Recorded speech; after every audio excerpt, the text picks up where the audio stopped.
Good morning class, मैं अंकुश मिश्रा आप सबका आरंभ एमएसटी सीईटी 2.0 2026 के इस बैच में बहुत बहुत स्वागत करता हूं। तो आज हम लोग बेसिक मैथ्स एंड कैलकुलस का पढ़ने वाले हैं। लेक्चर नंबर 5 मीन्स ट्रिग्नोमेट्री का भी पार्ट 5 हम लोग बोल सकते हैं उसको। ठीक है बच्चों, आइए तो हम लोग स्टार्ट करते हैं और मैं पूरी उम्मीद करता हूं कि आपने प्रीवियस वन को अच्छे से रिवाइज किया हुआ होगा। तो आइए हम लोग स्टार्ट करते हैं स्मॉल एंगल अप्रोक्सीमेशन से। ठीक है, और जहाँ तक मुझको याद है कि ये एक बार मैं आपको सिखा चुका हूँ, बट मैं यहाँ पे आज फिर से लूँगा। ओके, आइए स्टार्ट करते हैं स्मॉल एंगल अप्रोक्सीमेशन। बस एक बार क्वेश्चन वाली फाइल मिल जाए अपनी, क्योंकि आज फाइल की जगह क्वेश्चन टाइप नहीं है अपने पास, हमको क्वेश्चन लिखने पड़ेंगे और ये लेक्चर ज़्यादा लंबा भी नहीं होने वाला है आज का। ठीक है बच्चों, चलिए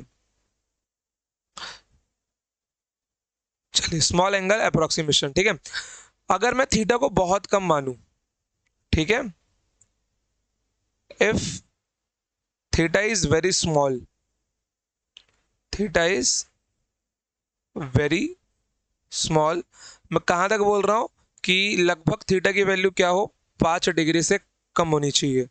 थीटा की वैल्यू क्या हो, 5 डिग्री से कम होनी चाहिए। देन हम क्या बोल सकते हैं कि जो साइन थीटा है ये लगभग लगभग थीटा के बराबर होगा। जो टेन थीटा है ये लगभग लगभग थीटा के बराबर होगा, और जो कॉस थीटा है ये लगभग लगभग 1 के बराबर होगा। समझ गए? ये चीज़ें आपको घोल के पी जानी है कि भाई ये ऐसा ही होता है, you have to remember it. समझ गए? और यहाँ पे एक बात और क्या ध्यान में रखना है, नोट जो आप लोग गलती एग्जाम में मत करना, theta must be in radian, theta must be in radian. मैंने आपको कन्वर्ट करना सिखाया हुआ है, ओके, कि रेडियन को डिग्री में, डिग्री को रेडियन में कैसे करना है। तो आइए इससे मिलता जुलता एक क्वेश्चन भी किया जाए यहाँ पर। ठीक है, चलिए तो क्वेश्चन नंबर 1,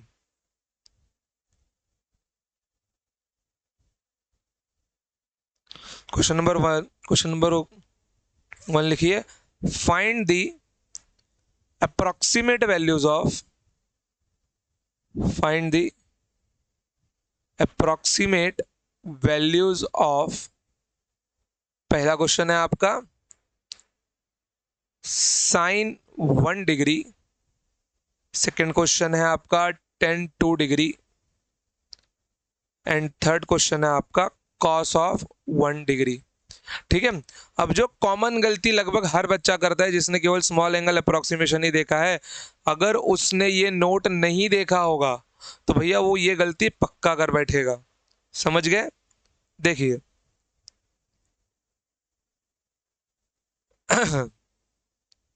नोट्स आपको मेरे साथ ही बनाते हुए चलना है बच्चों।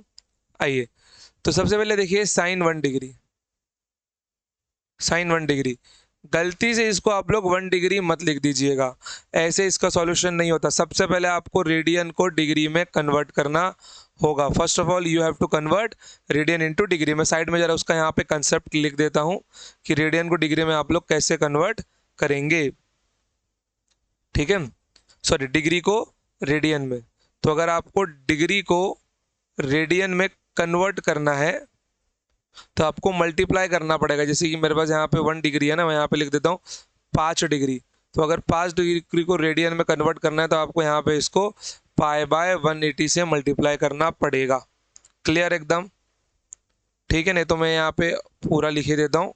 लेट सपोज कि मेरा यहाँ पास 1 डिग्री है, तो 1 डिग्री का मतलब होता है pi radian, sorry pi radian नहीं होता यार, क्या लिख रहा हूँ मैं, 180 डिग्री का मतलब होता है पाई रेडियन।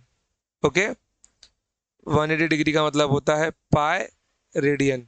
तो आपको यहाँ से 1 डिग्री चाहिए तो आपको कुछ नहीं करना होगा, सीधा सीधा 180 को नीचे लेके जाएंगे तो यहाँ पे क्या मिल जाएगा, 1 डिग्री मिल जाएगा। 180 is nothing but pi upon 180 radian.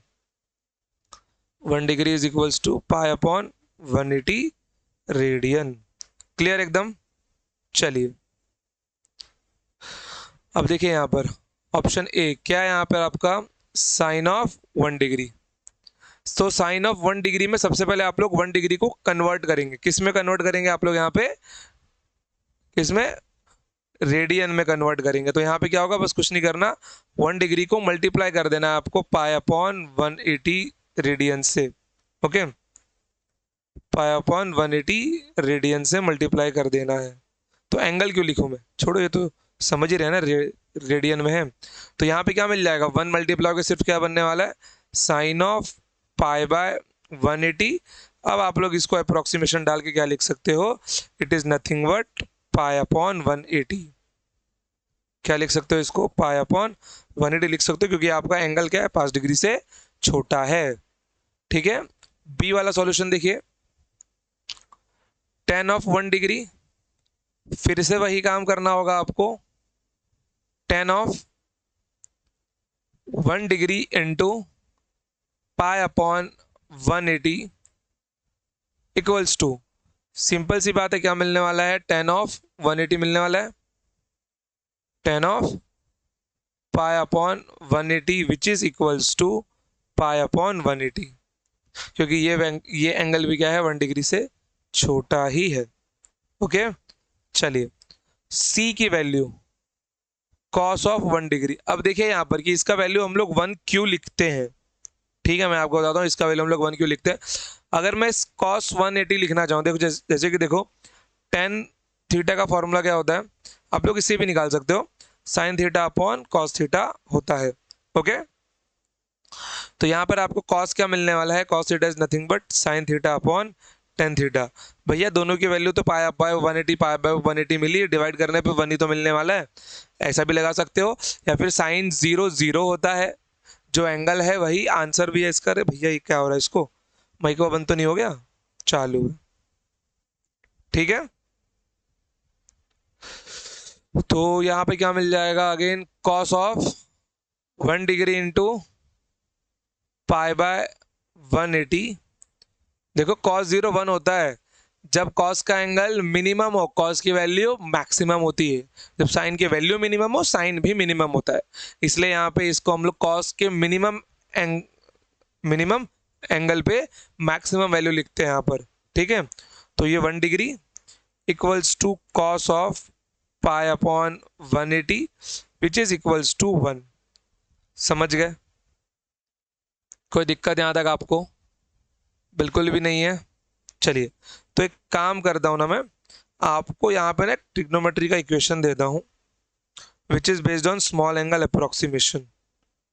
Okay, चलिए वो इक्वेशन लिखिए जरा, देखिए यहाँ पर लिख रहा हूं मैं क्वेश्चन नंबर 2 डाल के। ओके, क्वेश्चन 2 लिखिए। तो क्वेश्चन नंबर 3 है अपना। ठीक है, लिखिए, मैं डायरेक्ट इक्वेशन लिख रहा हूं। Okay, find find value of theta, find value of theta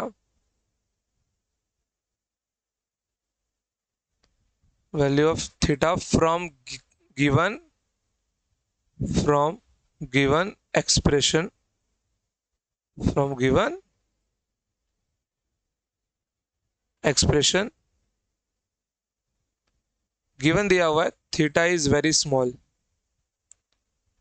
theta is very small. Okay, चलिए, तो इसको नेक्स्ट पेज पे लूँ क्या मैं, आई थिंक यहाँ पे छोटा ना बैठ जाए, चलो ठीक है, बैठ गया तो पीछे ले लूंगा। एक्सप्रेशन देखो क्या लिखा हुआ है, एक्सप्रेशन लिखा हुआ है tan theta into sine square theta equals to K Q square divided by 4l² mg divided by 4l² mg। अब यहाँ पर k क्या है, q क्या है, l क्या है, m क्या है, जी का कुछ नहीं सोचना है। यू जस्ट रिमेंबर कि ये कोई अल्फाबेट है, वेरिएबल टर्म है बस। जैसे आपने क्लास 10th में क्वाड्रेटिक इक्वेशन सॉल्व किया होगा ना, x² y² वाला, बस बिल्कुल वैसा ही है। हमको सिर्फ थीटा से मतलब रखना है, ये बाकी पूरा टर्म मेरे लिए कांस्टेंट का काम करने वाला है। ओके, चलिए, तो ये मेरा क्वेश्चन है, स्लाइड कॉपी ही करनी पड़ेगी, जगह नहीं है अपने पास। तो भाई चलो तुम सब निकलो यहाँ से।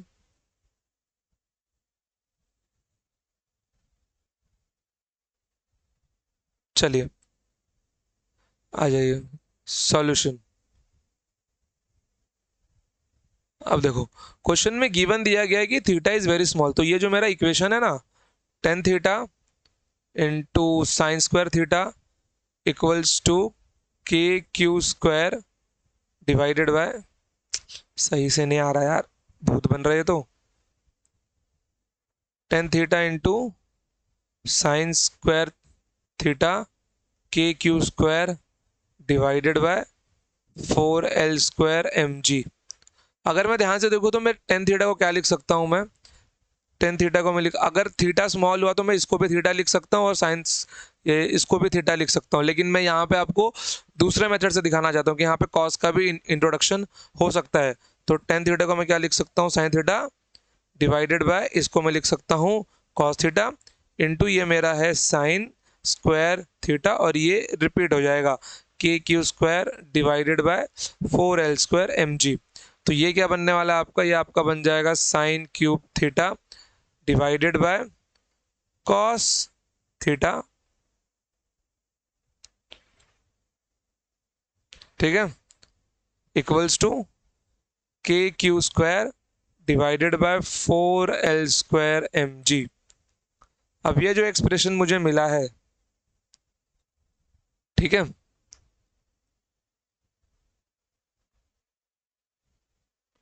इसमें क्या ध्यान में रखना है, if theta is very small, ध्यान दो यहां पर, if theta is very small then क्या हो जाएगा, sine theta is equals to theta and cos theta is equals to 1। तो ऊपर क्या मिलने वाला है मेरे को, ऊपर मेरे को मिलने वाला है थीटा का क्यूब और नीचे मिलने वाला है 1, जिसको मैं कुछ नहीं करने वाला हूँ, चलो लिखिए देता हूँ तुम्हारे लिए, it will become K Q square divided by 4l square by M G. तो ये आपका बन जाएगा theta cube K Q square divided by 4l square M G. तो यहाँ से थीटा की वैल्यू क्या मिलने वाली है मेरे प्यारे बच्चों, थीटा की वैल्यू मिल जाएगी पावर 3, वहाँ पे जाएगा ना तो क्या बनेगा, पावर में 1/3 के Q square divided by 4l square M g. Clear एकदम, बहुत बढ़िया, बस ऐसे ही करना होगा, पावर 1/3 नहीं लिखा, पावर 1/3 हो गया अपना आंसर, थीटा की वैल्यू मिल गई। हमने बस क्या किया, बाकी को सिर्फ और सिर्फ अल्फाबेट ही समझा है और उनको अल्फाबेट ही समझना है, समझ गए, क्लियर एकदम, आ जाए। तो अब स्टार्ट करेंगे हम लोग अपना मैक्सिमम और मिनिमम फंक्शन। ओके, कहाँ गया क्वेश्चन, ये रहा, चलिए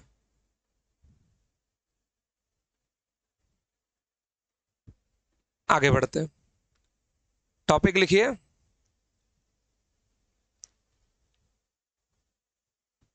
maximum and minimum values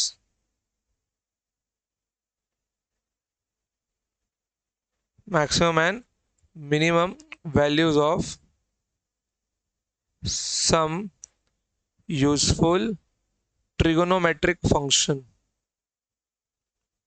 trigonometric functions, clear, चलिए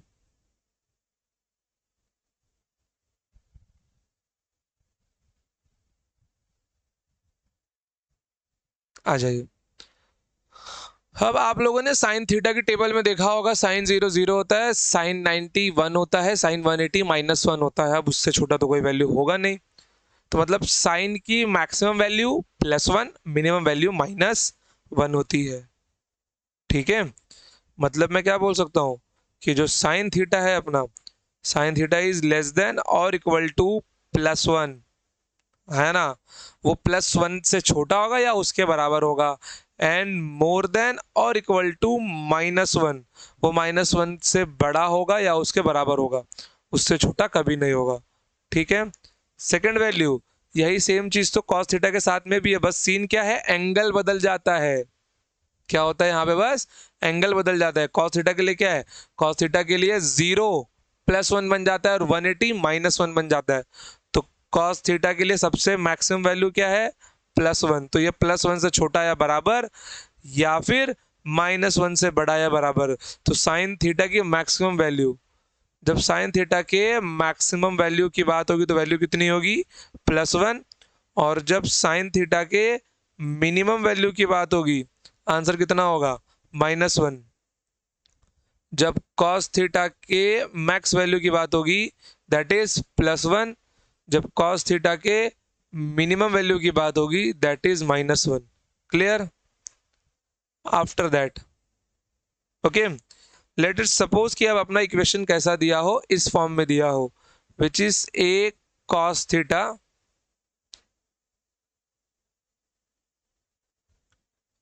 theta plus b sin theta के फॉर्म में अगर अपना इक्वेशन दिया हुआ हो, तब हम लोग क्या करेंगे यहाँ पर, समझ गए? या इसका उल्टा भी हो सकता है, a sin theta plus b cos theta भी दे सकता है। Okay,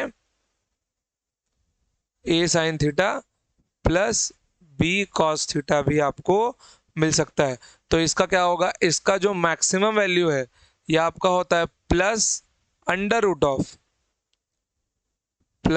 root of A square plus B square, और इसका जो मिनिमम वैल्यू है वह आपका होता है under root of A minus of square root of A square plus B square.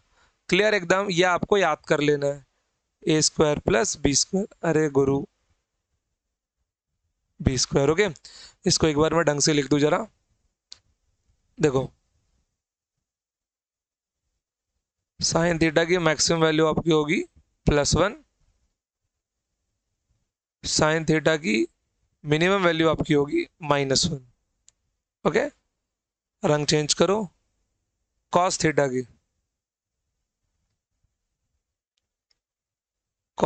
की मैक्सिमम वैल्यू भी +1 है, और कॉस थीटा की मिनिमम वैल्यू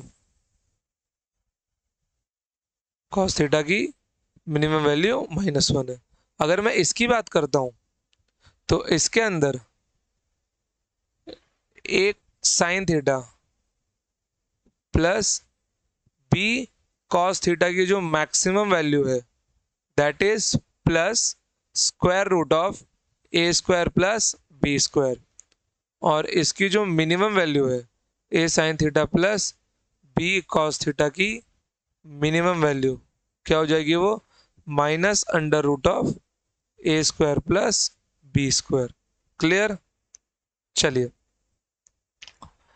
अब देखिए जरा, क्या इस इक्वेशन को चेंज किया जा सकता है? बिल्कुल चेंज किया जा सकता है यार। अगर मैं यहाँ पर इक्वेशन ऐसा लिखूं, मैं यहाँ पर लिख देता हूँ A cos theta plus B sine theta, answer में कोई फर्क ही नहीं पड़ा ना, हम लोग दोनों में स्क्वायर करके ऐड ही तो कर रहे हैं। तो यहाँ पे क्या मिलने वाला है, plus under root of A square plus B square, यहाँ पे minus under root of A square plus B square. खत्म, मिल गया आपको आंसर। इसमें भी लिख दो इस चीज को, ओके, कि A cos theta plus B sine theta की जो मैक्सिमम वैल्यू है कितनी है, वो plus under root of A square plus B square, then A cos theta plus B sine theta की जो मिनिमम वैल्यू है वो क्या है, minus under root of A square plus B square. Clear आपको? अब आपके मन में डाउट होगा कि सर जी अगर ये प्लस की जगह माइनस हो गया तो, ये प्लस की जगह माइनस हो गया तो, आंसर नहीं बदलता। क्यों नहीं बदलता ये देखो, अगर मैं ये वाला केस देखता हूँ, कौन सा वाला, ये पहला वाला केस, ओके, अगर मैं ये पहला वाला केस देखता हूँ तो इसके अंदर क्या हो रहा है, सिर्फ मेरा बी का साइन थी तो नेगेटिव हुआ है माइनस ऑफ बी स्क्वायर, जो फिर से क्या बनने वाला है, A square plus B square. तो आंसर तो यही रहने वाला है, समझ गए? A cos theta plus B sine theta या फिर A cos theta minus B sine theta, answer तो नहीं बदलेगा इसका। क्लियर एकदम? चलिए संगा एकदम, आइए सॉल्यूशन लिखते हैं। क्वेश्चन लिखता हूं मैं अगला, आइए क्वेश्चन लिखिए। कौन सा नंबर का क्वेश्चन है ये? क्वेश्चन 2 हो गया ना। क्वेश्चन नंबर 3 लिखिए, find maximum find maximum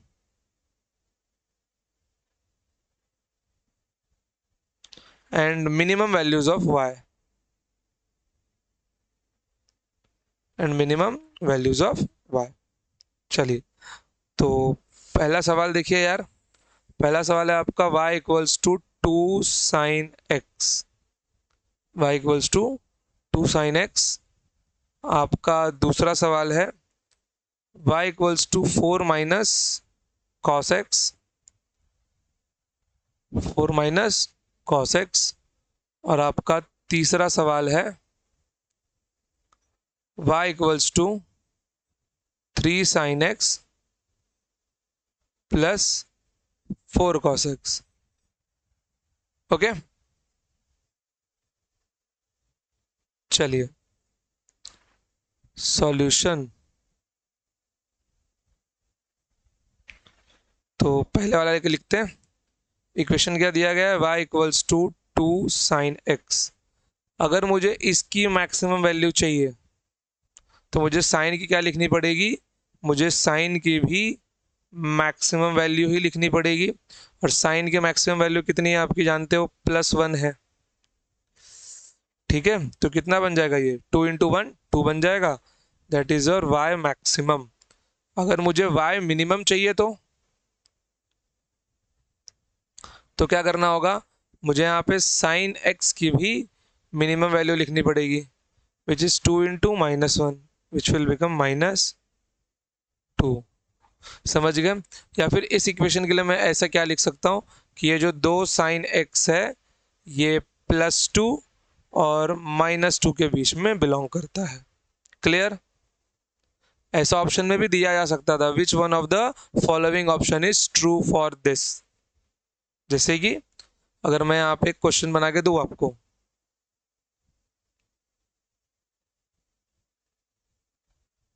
basic maths का ही सवाल है।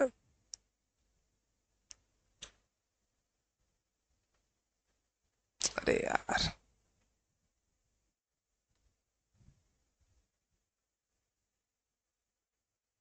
क्वेश्चन 4 देखिए, which of the following options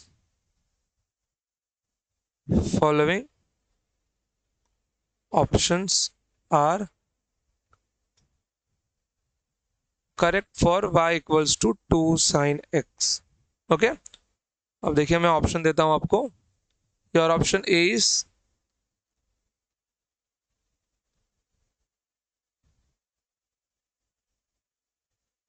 +2। Your option B is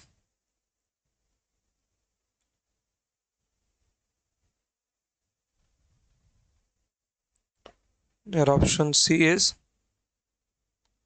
रुको,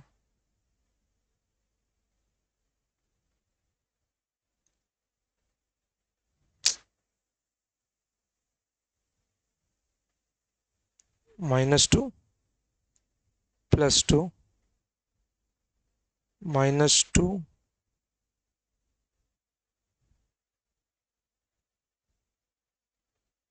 +2 and option D is none of this. तो सीधी सी बात है, अगर आपको मैक्स और मिनिमम वाला कंसेप्ट पता होगा तो आप सीधा ऑप्शन ए ही टिक यहाँ पे करेंगे। क्लियर एकदम। चलिए यहाँ पे सेकंड वाले का सॉल्यूशन देखते हैं।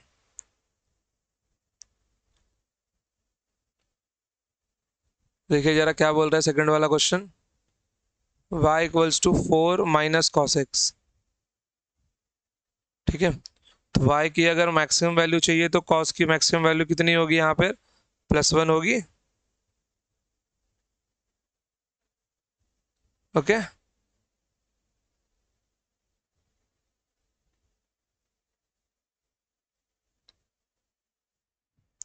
देखो जरा इस क्वेश्चन को ना थोड़ा अच्छे से समझना।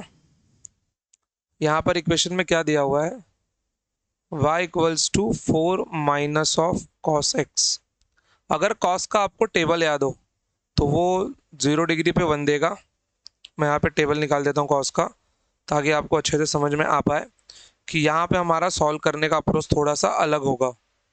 ओके,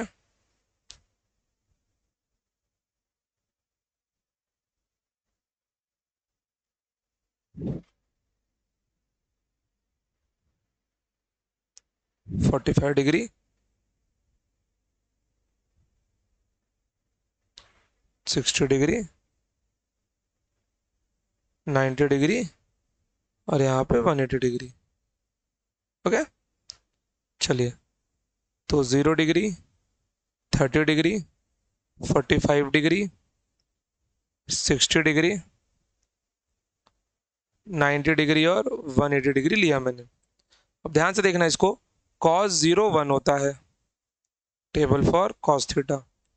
cos 0 1 होता है, cos 30 √3/2 होता है, cos 45 1/√2 होता है, cos 60 1/2 होता है, cos 90 0 और cos 180 -1। अब ध्यान देना, जैसे जैसे एंगल बढ़ रहा है, ठीक है, cos की वैल्यू घट रही है। समझ रहे हो, जैसे जैसे एंगल बढ़ रहा है cos की वैल्यू क्या हो रही है, घट रही है। तो अगर मैं इस एक्सप्रेशन के लिए बात करता हूं, यहाँ पर ये बताओ मुझे क्या चाहिए, मुझे चाहिए y की मैक्सिमम वैल्यू। तो क्या मैं cos की मैक्सिमम वैल्यू लूंगा क्या, एक बात बताओ जरा, क्या मैं cos की मैक्सिमम वैल्यू लूंगा? अगर एक बात बताओ, अगर मैं थीटा को 180 रख दूं यहाँ पर, हाँ ना, अगर मैं थीटा को 180 डिग्री रख दूं, तो ये क्या मिलने वाला है मेरे को, -(-1) दैट इज 4 + 1 5 मिल जाएगा। अगर मैं थीटा को 0 रख दूं तो मेरे को क्या मिल जाएगा यहाँ पे, 4 - 1 3 मिलेगा। तो cos के केस में यहाँ पे ध्यान में रखना, अगर मुझे y की मैक्सिमम वैल्यू चाहिए तो मुझे cos की मिनिमम वैल्यू लेनी पड़ेगी इस इक्वेशन में। समझ गए, मुझे cos की यहाँ पे मिनिमम वैल्यू लेनी पड़ेगी। तो अगर मैं y मिनिमम की बात कर रहा हूं, तो 4 माइनस ऑफ cos, तो यहाँ पे मैं इसको 0 डिग्री लूंगा, विच इज 4 - 1, कितना मिल जाएगा, 3 मिल जाएगा, y मिनिमम। क्लियर एकदम।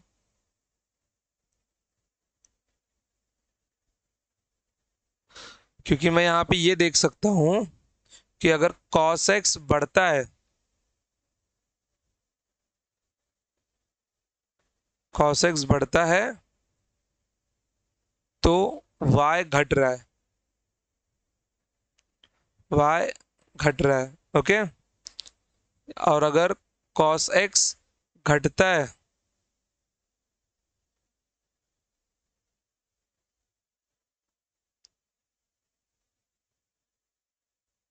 स्पेलिंग क्यों सही नहीं आ रहा है बे,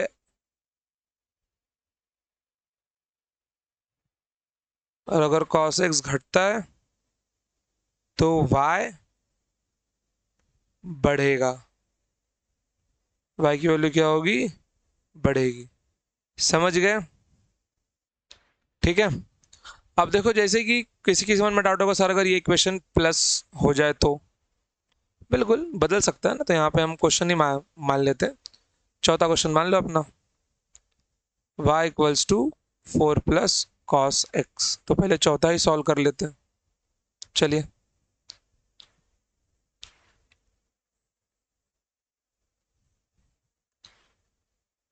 ठीक है, देखिए, fourth one, y = 4 + cos x। अब अगर मैं cos x को -1 रखूँ तो ये मिनिमम बन जाएगा, 4 - 1 आएगा, 0 रखूँ तो 5 आ जाएगा। अब ये उल्टा घूम जाएगा, तो y की मैक्सिमम वैल्यू क्या मिलने वाली है, 4 + 1, मतलब मेरा एंगल कितना होगा, 0 डिग्री होगा, विच इज 5। और y की मिनिमम वैल्यू क्या हो जाएगी, 4 - 1 which is 180 degree, at 0 degree, at 180 degree, क्या मिल जाएगा, ये 3 मिल जाएगा। तो भैया वो क्वेश्चन पे भी डिपेंड करेगा, आप ध्यान से देख के क्वेश्चन सॉल्व करना कि आप लोगों का अप्रोच कैसा है, ठीक है। चलिए थर्ड वन भी सॉल्व कर लें यार, थर्ड वन तो इतना डिफिकल्ट भी नहीं है। y की मैक्सिमम वैल्यू क्या मिलने वाली है, +√(a² + b², विच इज 3² + 4², 16 + 9 25, 25 का रूट 5। y की मिनिमम वैल्यू। लिख लो रे, लिख लो भाई, तुम लोग कसम से ना हल्का सा कैलकुलेशन भी नहीं कर पाते हो। y की minimum value 3² plus 4², again -√25 which is -5। तो यहाँ पे क्या लिख सकता हूँ मैं कि इसकी जो वैल्यू है किसके बीच में लाई कर रही है, इन दोनों वैल्यूज के बीच में लाई कर रही है। 3 sin x plus 4 cos x, it is also less than equals to +5। Clear? कोई प्रॉब्लम नहीं? चलिए आगे बढ़ते हैं।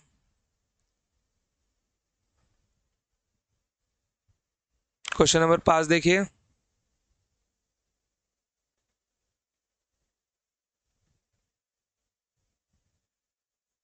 क्वेश्चन नंबर 5, क्वेश्चन लिखिए।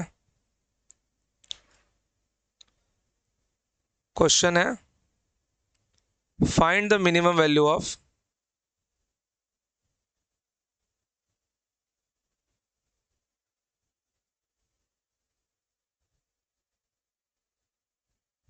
find the minimum value of y equals to 2 divided by 3 sin theta plus 4 cos theta। ठीक है, now this is important one. अब देखिए कैसे होगा। अगर मैं इसको x मान लेता हूं, let x equals to 3 sin theta plus 4 cos theta, तो क्या मिलने वाला है मेरे को, y इक्वल्स टू 1/x मिलने वाला है। ओके, अब अच्छे से बताना कि अगर y की वैल्यू मैक्सिमम होनी चाहिए तो x की वैल्यू क्या होनी चाहिए भाई साहब, मिनिमम होनी चाहिए। क्लियर? उसने मिनिमम वैल्यू ही बोली है तो मुझे मिनिमम भी निकालना है। तो अगर x y की वैल्यू मिनिमम चाहिए तो मेरे लिए x की वैल्यू मैक्सिमम होनी चाहिए। तो मेरा यूजेबल फॉर्मूला कौन सा होगा, ये वाला होगा।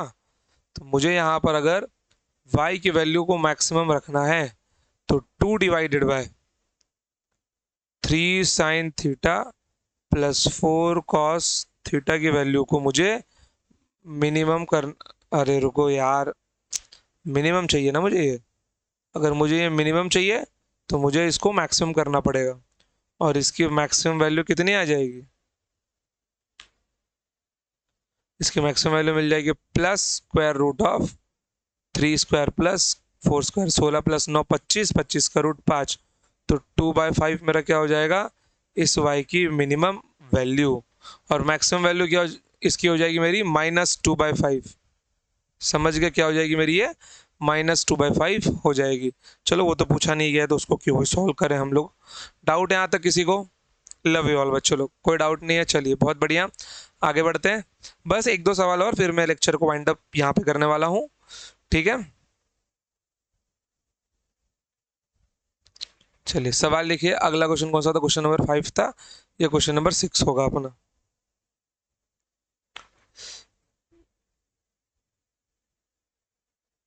क्वेश्चन नंबर 6, क्वेश्चन लिखिए। A ball is projected, a ball is projected with speed u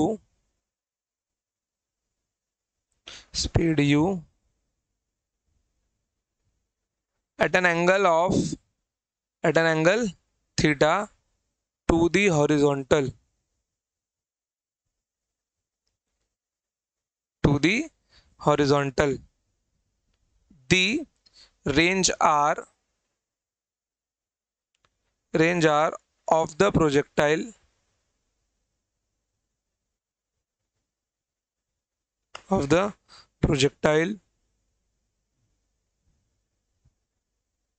is given by, equation लिखिए जरा। r equals to u² sin 2 theta divided by small g। डरिए मत, क्या लिखा हुआ है सिर्फ देखिए, कोई तो कुछ इक्वेशन दिया गया। Okay, now for which value for which value of theta will the range be maximum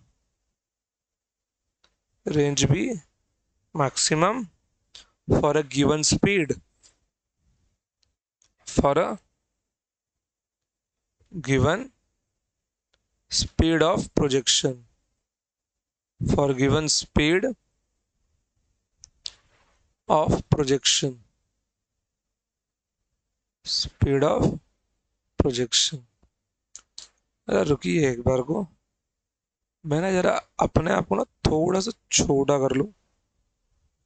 चलिए आइए देखिए यहाँ पर सॉल्व करते हैं इसको। क्या दिया हुआ है? Ball is projected with speed u at an angle theta to the horizontal range r for a projectile is given by. कुछ भी इक्वेशन दिया हो, एक और बात यहाँ पे g की वैल्यू भी कांस्टेंट है, u and g are constant, ऐसा लिख लो आप लोग, u and small g are constant. Okay, तो इक्वेशन क्या दिया गया मेरे को? That is r equals to u square sine two theta upon में g। क्लियर? अगर मुझे r की मैक्सिमम वैल्यू चाहिए, मुझे थीटा बताना कि किस थीटा के लिए r मैक्स होगा, तो u स्क्वायर बाय g तो कांस्टेंट ही है, u स्क्वायर बाय g तो कांस्टेंट ही है।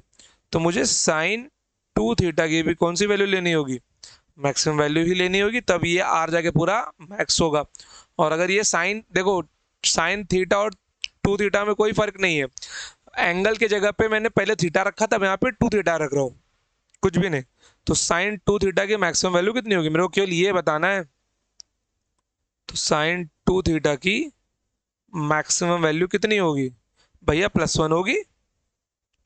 तो sine of two theta equals to +1, मतलब साइन का π/2 लिख सकता हूँ, साइन 90, +1 मतलब साइन 90। तो यहाँ पे क्या दिख रहा है? टू थीटा किसके बराबर होगा?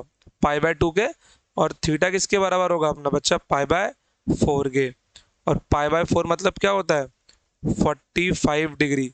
अगर मैं किसी बॉल को 45 डिग्री के एंगल पे फेंकता हूं, तो वो बॉल क्या होगी? वो बहुत ज्यादा दूर जाकर गिरेगी।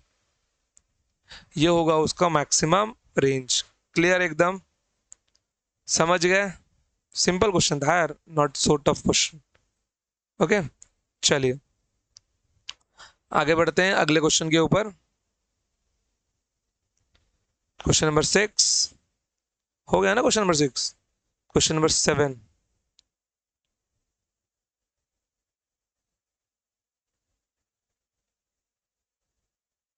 क्वेश्चन नंबर 7, चलिए लिखिए। The position of a particle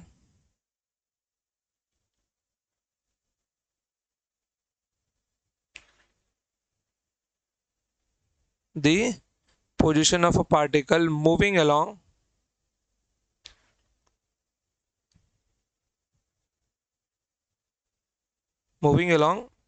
x-axis varies with time t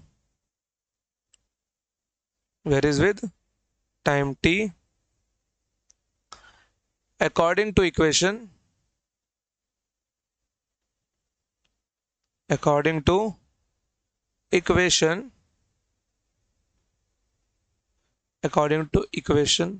x equals to √3 sin omega T. इस सिंबल का नाम होता है ओमेगा, डब्ल्यू मत पढ़ने लगना। ओके, क्या नाम होता है इसका? ओमेगा नाम होता है। ठीक है, तो x equals to √3 sine omega t minus of cos omega T.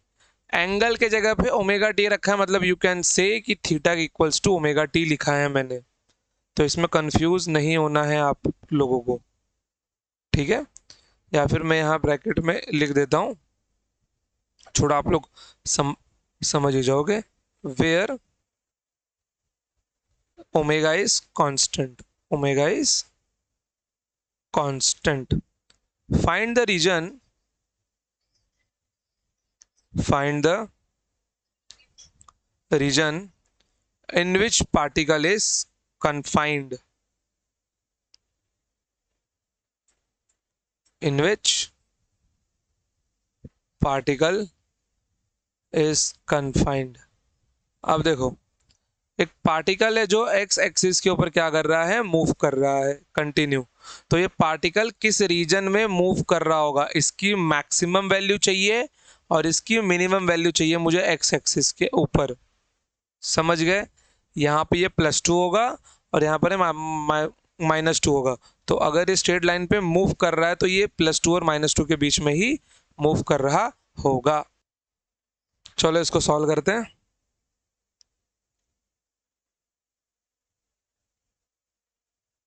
देखो, तो डेफिनेटली मुझे कुछ और नहीं निकालना है, मुझे x का मिनिमम और मैक्सिमम वैल्यू निकाल के उसका जोन डिसाइड करते हैं। तो अगर मैं x की मैक्सिमम वैल्यू की बात करता हूँ, मैंने बोला था माइनस होगा तो कोई फर्क नहीं यार। ये इक्वेशन कौन से फॉर्म में लिखा हुआ है, देखो जरा। इक्वेशन क्या दिया हुआ है आपका, x equals to √3 sine omega t minus of cos omega t. कौन से फॉर्म में लिखा हुआ है आपका, ये आपका लिखा हुआ है a sine theta, a sine theta minus b cos theta के फॉर्म में लिखा हुआ है। बहुत बढ़िया। बस बी की वैल्यू कितनी है, 1 है, क्योंकि ये 1 से मल्टीप्लाइड है, यहाँ पर मिल गया ना वैल्यू। तो x की मैक्सिमम वैल्यू क्या होगी आपकी, अंडर रूट ऑफ प्लस में A square plus B square, okay, plus under root of, अरे सही से बन जा, plus under root of A square plus B square. बस बी की वैल्यू यहाँ पे -1 है, ये बीच में प्लस या माइनस कुछ भी हो फर्क नहीं पड़ता। तो प्लस स्क्वायर रूट ऑफ √3 का स्क्वायर प्लस ऑफ, चाहिए तो -1 का स्क्वायर कर लो यार एक बार अगर आपको डाउट हो तो। प्लस √3 का स्क्वायर 3, -1 का स्क्वायर 1, +1 रखते तो भी वही आता। क्या आ गया आपको, +√4 आया, मतलब वैल्यू कितनी आ गई आपकी, +2 आ गई। x की minimum value minus under root of A square plus B square. अब डायरेक्ट रखो यार, प्लस माइनस मत रखो, √3 का स्क्वायर प्लस ऑफ 1 का square equals to, sorry, minus under root of 3 + 1, तो minus of √4 it is equals to minus of 2। तो जो मेरे x की वैल्यू है, मैक्सिमम वैल्यू +2, मिनिमम वैल्यू -2।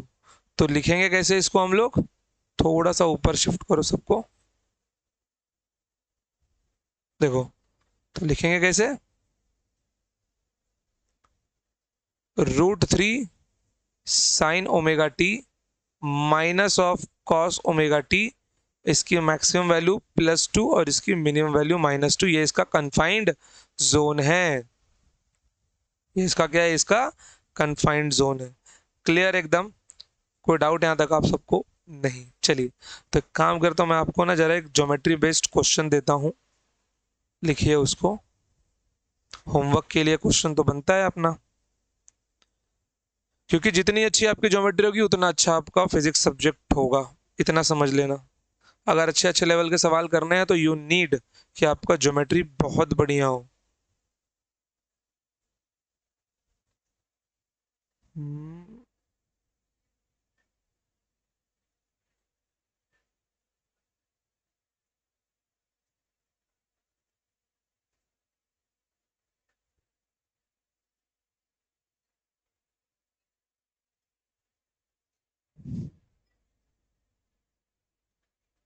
चलिए,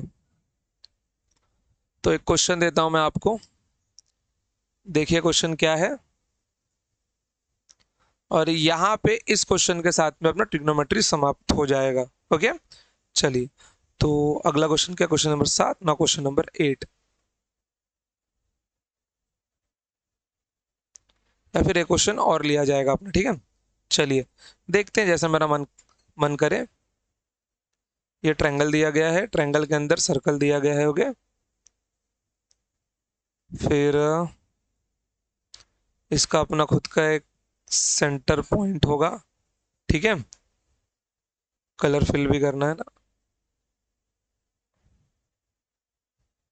चलिए, तो क्वेश्चन क्या है, इस बड़े वाले ट्रायंगल का जो एरिया है वो ए नॉट है, और इस सर्कल का जो एरिया है वो A1 है, ठीक है। तो क्वेश्चन ये है, find find ratio of area of circle with area of triangle, area of triangle. मतलब सीधे सीधे क्या निकालना है आपको, A1/A0 का रेशियो फाइंड करना है, ठीक है। और अगर कुछ आपको चाहिए तो सर्कल का रेडियस R मान लीजिए, गिवन के लिए इतना दे ही देता हूं। A circle of radius R and equilateral triangle of side length L, ठीक है। तो क्वेश्चन में ये क्या है, ये एक तो इक्विलेटरल ट्रायंगल है, equilateral triangle and circle, equilateral triangle and circle, ठीक है। चलिए, तो सॉल्व किया जाए इसको, आइए।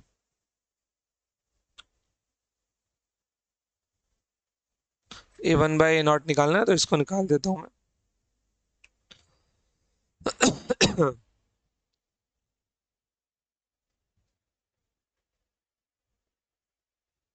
देखो यहां पर, अगर मैं ध्यान से देखूं तो इस वर्टेक्स से ये वाली साइड में जोड़ सकता हूं, इस वर्टेक्स से ये वाली साइड में जोड़ जोड़ जोड़ सकता हूं, ताकि मेरे को ट्रायंगल की हाइट मिल सके। हर जगह से बात एक ही होगी, ये वाली हाइट, हाँ तुम नाच लो पहले भाई, ये वाली हाइट और ये वाली हाइट सब क्या होगी, बराबर होगी। कोई सोचने वाली बात तो है ही नहीं। अगर मैं ध्यान से देखूं तो ये जो इतना डिस्टेंस है, ये मेरा सर्कल का रेडियस होगा, ओके।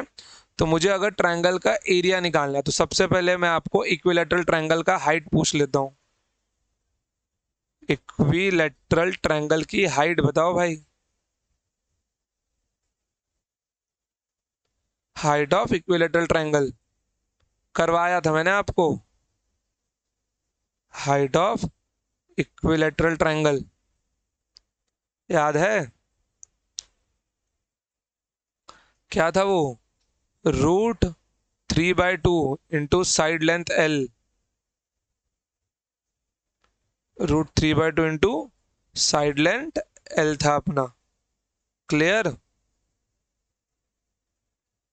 चलिए, फिर उसके बाद में मैंने क्या दिया था यहाँ पे आपको, इसका बेस कितना आपका, बेस आपका L के बराबर है। चलो, आप में से कितने को प्रूफ चाहिए होगा वापस ना, तो एक बार प्रूफ में दिखाई देता हूँ। ये साइड लेंथ देखो यार, ठीक है, ये आधा वाला मेरा ट्रायंगल है, ये H, ये L, और ये आपका L/2। तो आपको यहाँ पे वैल्यू क्या मिलने वाली है, L² = H² प्लस L²/4। तो H² क्या मिल जाएगा मेरे को, L² माइनस L²/4, एलसीएम लूंगा, it will become 3L² minus L²/4 which is 2L², रुको रुको, 4 है ये, वैसे 2 कहाँ से आ रहा है, विच इज 3L²/4 H²। तो H की वैल्यू स्क्वायर रूट लेते क्या मिल जाएगी मेरे को, H की स्क्वायर रूट लेते मिल जाएगी √3/2 इंटू L, तो half into base into height, ठीक है। चलिए, तो इसको मैं मिटा देता हूं, लिख लिया आपने, पॉज मार के लिख लो। चलिए, तो इसका बेस कितना है, L है, तो एरिया ऑफ ट्रायंगल,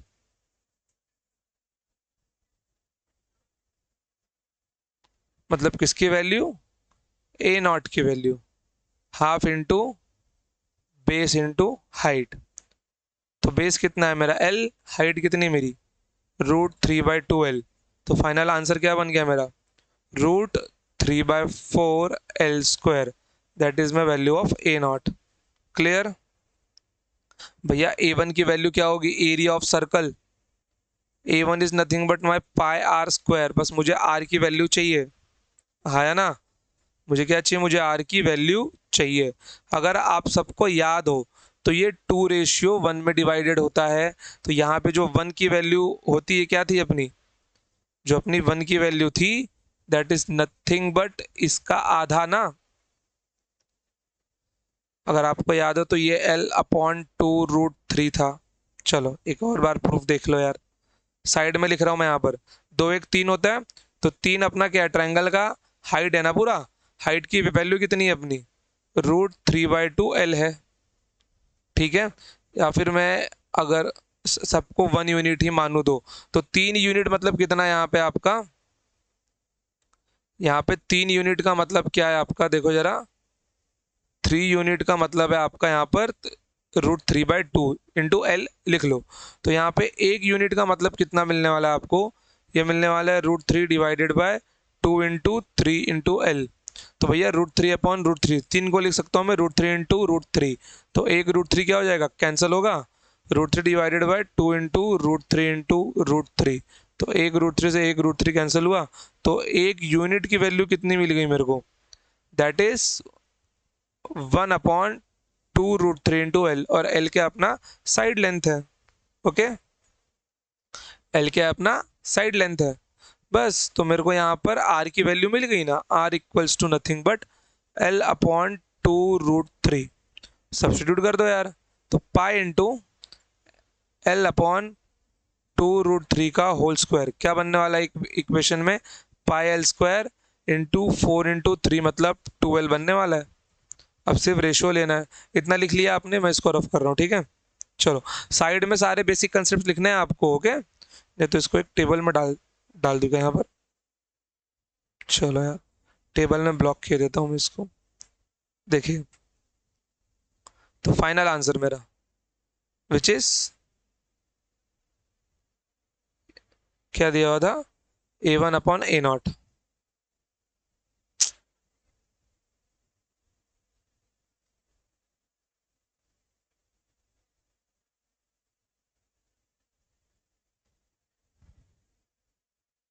क्या दिया हुआ है, A1/A0।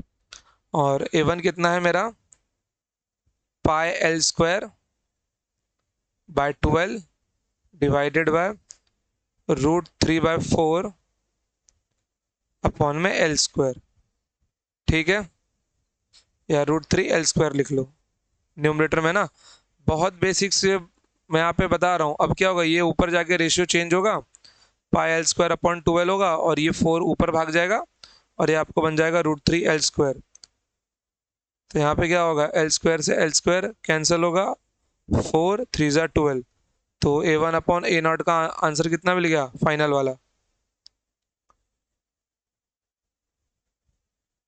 थोड़ा सा और जगह चाहिए।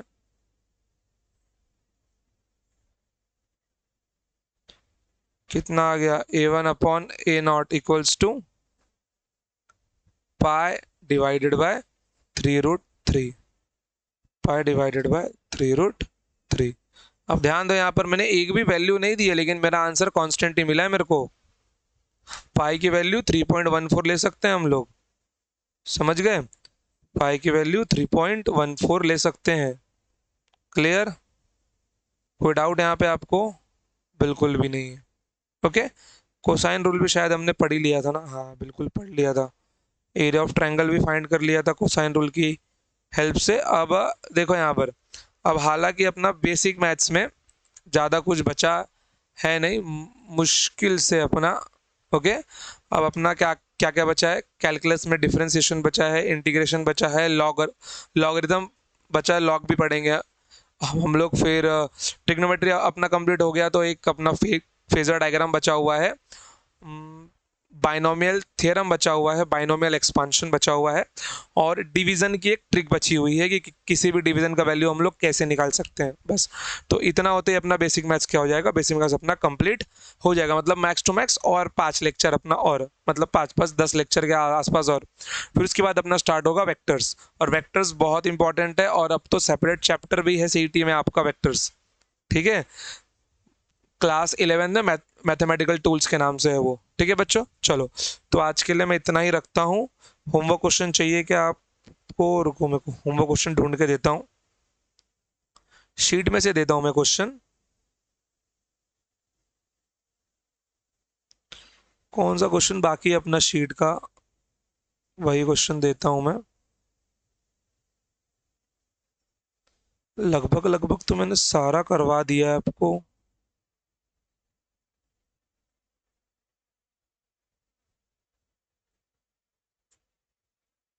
चलो एक ये वाला क्वेश्चन है, इसको सॉल्व मैं ही कर देता हूँ, which is your question number 9।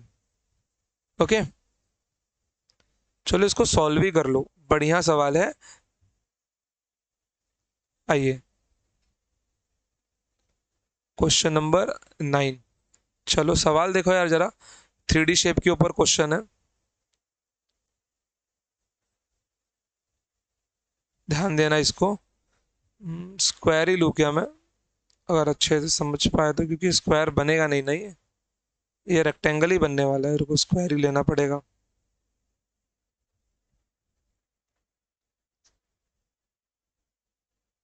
रुको,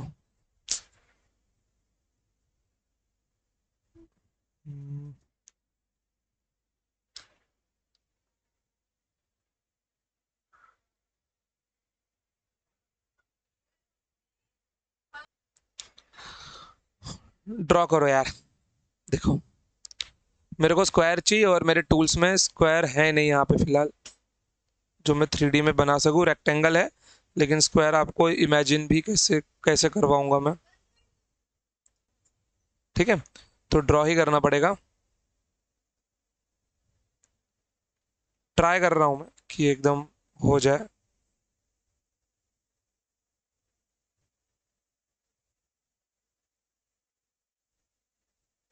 नहीं तो छोड़ो ना, इमेजिन ही कर लोगा दो, और नहीं तो क्या। अज्यूम कि ये स्क्वायर है, मान लो ना, मानने में तुम्हारा क्या जाता है। ये स्क्वायर का साइड लेंथ एल है, और स्क्वायर है, मान लो स्क्वायर है, कोई बात नहीं, और ये डिस्टेंस डी है। ओके, ये डिस्टेंस डी है आपका, समझ गए। ये डिस्टेंस डी है और इस साइड लेंथ आपका स्क्वायर है एल का। बन गया, क्या बात है। थोड़ा गूगल का हेल्प, थोड़ा टेक्नोलॉजी का सहारा, अपना डायग्राम तैयार है। चलिए, ठीक है, तो क्वेश्चन देखिए जरा ध्यान से। ये आपका है pyramid with square base. Okay, pyramid with square base.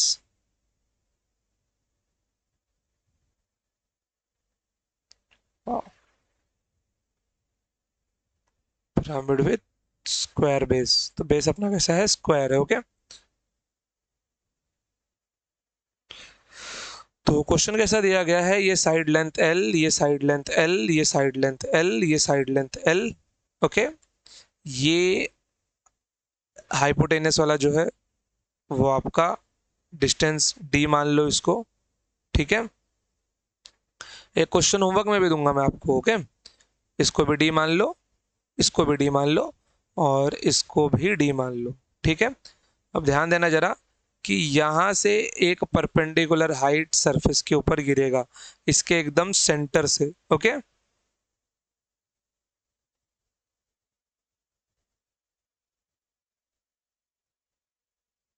एकदम इसके सेंटर से आके इस पॉइंट पे टच होगा, ये एकदम इस फेस के सेंटर में। Okay, I think imagine imagine करना थोड़ा सिंपल होगा आप सबके लिए यहाँ पर। और यहाँ से इन चारों के साइड ये एक एंगल फॉर्म करने वाला है। ठीक है, और चारों एंगल बराबर होंगे, मैं सिर्फ इस एंगल को ले रहा हूँ थीटा। तो आपका सवाल क्या है पता है, आपका सवाल है, और इसकी ये हाइट h है, तो आपका सवाल है फाइंड h एंड थीटा। ठीक है, सवाल है find h and value of theta. Clear, कोई प्रॉब्लम यहाँ पे आपको, बिल्कुल भी नहीं। ठीक है, तो सॉल्व किया जाए क्वेश्चन को, आइडियल केस मान के एकदम हम लोग इसको सॉल्व करने वाले हैं। चलिए,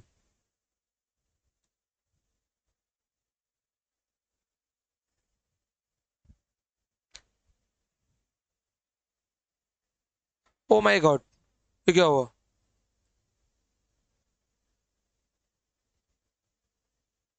अच्छा, ये इसी के साथ है क्या? ओ, कंबाइन किया हूं ना मैं, तभी। चलो, कोई नहीं भाई। ये क्या हो गया भाई?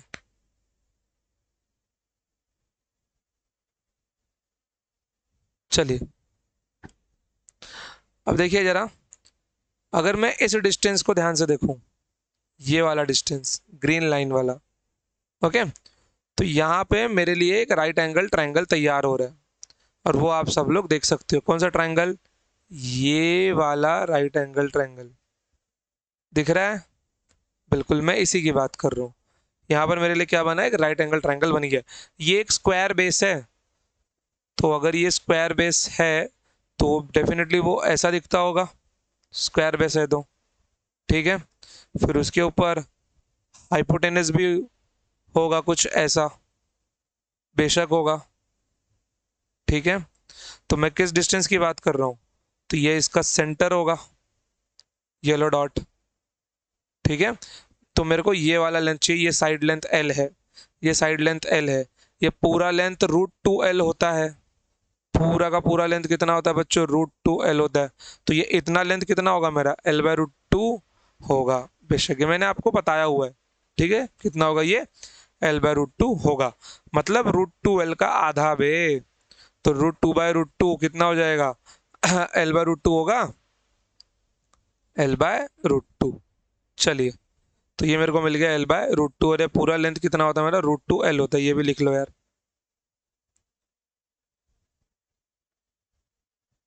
पूरा लेंथ कितना होता है? √2L होता है।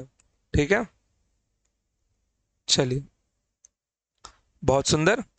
तो ये लेंथ मेरे को मिल गया है, which is L/√2, which is L/√2।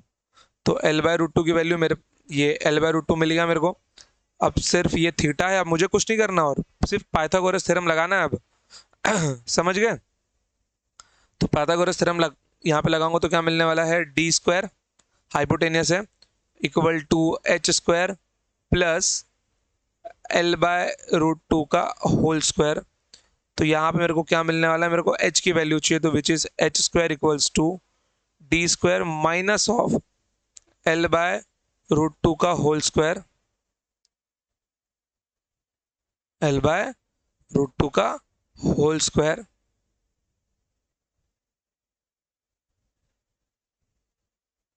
तो छोटा करोगे, L/√2 का होल स्क्वायर। अब स्क्वायर ओपन करो यार जरा, क्या मिलने वाला है ये? D square minus L²/2 equals to h square. ठीक है, नाउ एच स्क्वायर का इक्वेशन क्या मिलने वाला है?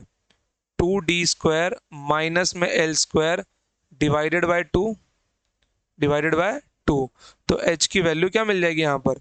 √Of 2D² minus of L² upon में 2। देवा, माइनस ऑफ L² अपॉन में 2। ठीक है, तो एच की वैल्यू मेरे को यहाँ पे मिल गई। ये मेरा हो गया हाइट एच। अब चाहिए मेरे को थीटा। तो थीटा में देखो मेरे पास डी मुझे अननोन है। गलती से डी का यूज मत कर लेना आप लोग कि मैं साइन थीटा लगा लूँ, तो आपको डी पता होना चाहिए। ठीक है, मेरे पास नॉन टर्म में ही मैं यहाँ पे वैल्यू निकालूंगा। इसे निकालने को निकाल सकते, कोई बात नहीं, बट मैं वही पे वैल्यू लूंगा जो मेरे लिए सिंपलेस्ट हो। मैंने एच अभी फाइंड किया हुआ है, एल मेरे पास है, चाहिए तो मैं ऐसे निकाल लूँ, या फिर साइन थीटा से निकाल लूँ, कॉस से निकाल लूँ, जिससे आपकी मर्जी हो। बट एग्जामिनेशन में केवल गिवन टर्म्स का ही यूज करना वैल्यू फाइंड करने के लिए। समझ गए? गिवन टर्म्स के, गिवन टर्म्स में ही आंसर निकालना। जैसे कि यहाँ पर ध्यान से देखो, टेन थीटा की मैं अगर बात करता हूँ तो मैं कौन सी वैल्यू ले सकता हूँ टेन थीटा के लिए?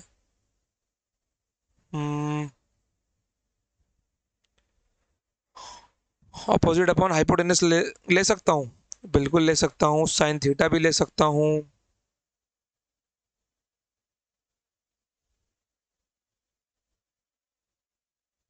या फिर वेक्टर का यूज कर लूँ मैं। चलो यार, लगा के देख देख देख लेते क्योंकि आंसर देखो तीनों से मिलेगा, साइन से भी आएगा, कॉस से भी आएगा, टेन से भी आएगा, बट डिफरेंट क्या है ना, तीनों अलग अलग दिखेंगे, बस फर्क इतना ही होगा। तो साइन थीटा क्या मिलने वाला है, अपोजिट अपॉन हाइपोटेन्यूस, ठीक है, मतलब डी। तो अपोजिट कितना है उसका, L/√2 डिवाइडेड बाय डी, ठीक है।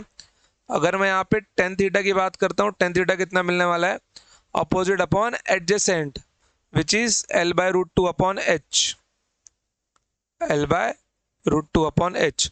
तो साइन थीटा कितना मिल जाएगा मेरे को, L/√2 into D. Tan theta कितना मिलने वाला है मेरे को, L/√2 into H.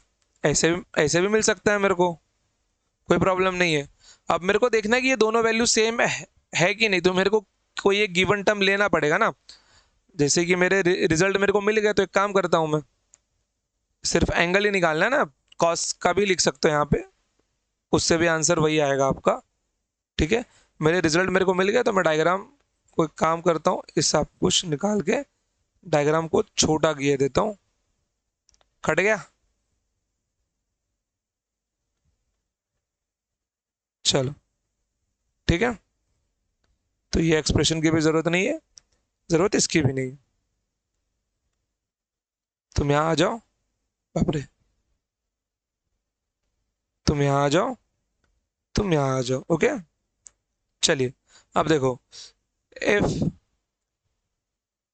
d equals to l, अगर d और l की वैल्यू बराबर हो जाए, मैंने केस माना है सिर्फ, क्या पता आपको अगर ऐसा कोई पिरामिड दिया जाए जिसके ये हाइपोटेनस का लेंथ भी l हो, बेस के एक एक साइड्स का लेंथ भी l हो, ठीक है, सेम लेंथ के मिल जाए, तो यहाँ पे h क्या मिलने वाला है आपको, ध्यान से देखना, अंडर रूट ऑफ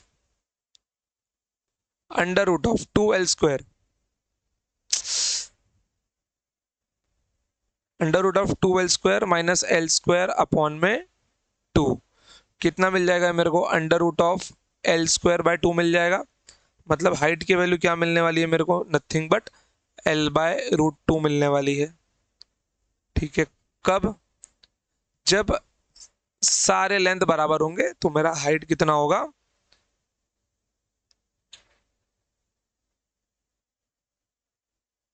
ठीक है, मेरा हाइट कितना होगा यहाँ पर, इतना मेरे को मिल जाएगा मेरा हाइट, ठीक है।